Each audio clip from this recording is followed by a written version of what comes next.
क्या हो अगर किसी दिन आप एक ऐसे शहर में पहुंच जाए जो बादलों के बीच छुपा हो, जहां कोई इंसान न दिखे, पर हर पत्थर ऐसे जुड़ा हो जैसे किसी मशीन ने उसे वहां रख दिया हो। कहते हैं ये शहर इंसानों ने नहीं बनाया, बल्कि किसी देवता या किसी अज्ञात शक्ति ने रचा था। और उस रहस्यमयी जगह का नाम है माचू पिच्चू। नमस्ते, मैं हूं योगेंद्र मरकंडे। आज मैं आपको ले चलूंगा एक ऐसे रहस्य की यात्रा पर जो इतिहास और विज्ञान दोनों को चुनौती देता है। तो चलिए शुरू करते हैं इस रहस्यमयी कहानी को। साल था 1911।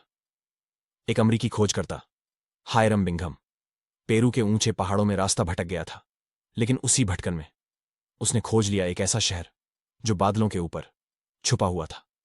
पत्थरों से बना वो शहर जहां कोई इंसान नहीं था, बस खामोशी और पत्थरों में छिपी अजीब सी ऊर्जा। लेकिन सवाल ये था, बिना किसी मशीन, लोहे या पहिए के इनका सभ्यता ने यह शहर आखिर कैसे बनाया? वैज्ञानिकों ने पाया कि यहां की इमारतें भूकंप आने पर भी नहीं गिरती।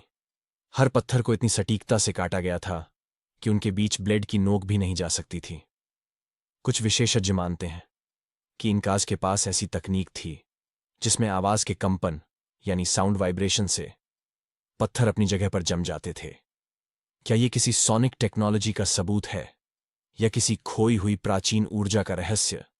माचू पिच्चू में एक खास पत्थर है जिसे कहते हैं इंटिहुआताना स्टोन, यानी सन्स हिचिंग पोस्ट।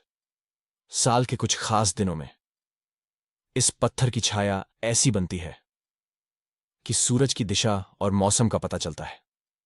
शायद ये एक खगोलीय वेधशाला थी जहां ग्रहों और तारों की स्थिति को पढ़ा जाता था। और सबसे हैरान करने वाली बात, यहां के कुछ प्रतीक मिस्र के पिरामिडों और भारत के मंदिरों से बिल्कुल मिलते जुलते हैं।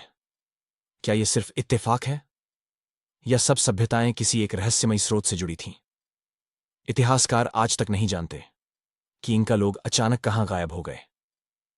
क्या कोई बीमारी फैली थी या कोई देवता उन्हें अपने साथ ले गया? कहते हैं हर साल जब सूरज उस मंदिर पर ठीक से पड़ता है तो पत्थरों पर एक साया दिखाई देता है। वो साया माचू पिच्चू का आखिरी रक्षक कहलाता है। शायद माचू पिच्चू आज भी चुप है, लेकिन उसके पत्थरों में वो सवाल आज भी गूंजता है, क्या इंसान वाकई आगे बढ़ गया है या हम बस उसी ज्ञान को फिर से ढूंढ रहे हैं जो कभी इन पहाड़ों के बीच छिपा था? अगर आपको यह रहस्यमयी कहानी पसंद आई हो तो लाइक करें, सब्सक्राइब करें और घंटी का निशान दबाना न भूलें। Thank you for watching. मैं हूं योगेंद्र मरकंडे।